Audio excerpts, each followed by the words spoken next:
আরে এক 5টা বাজাইছে, এতক্ষণ বয়াল আছে মানুষ, এতক্ষণ বয়াল হয় তো তোমরা কাম। সরি ভাই, কামে 26 আমি 8টা বাজাইতাম, 8টা বাজাইতাম।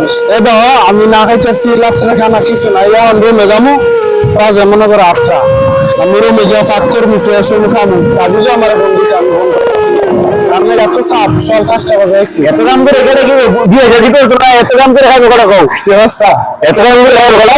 বিয়ে যদি করছো না এখনো? ভাই লাইফ মাত্র শুরু, বিয়া করছি না 2 দিন আগে পড়া লাগছে করবো। তুমি তো কাম সেরে অবস্থা। আবার যে বড় দেখছে হুকুম করছে তুমি তো করছিস। কি অবস্থা তোমার? অবস্থা তোমার ভালো আছো? রাজীব যে ফোন দিছে দেখাইলো না। আইবো, আইতেছে বলে। আরে এটা অনেক কি অবস্থা, কাম করতে করতে মনে করো আমার একবারে কি কইতাম, একবার রং টান ডিউটি, কিছু করার নেই।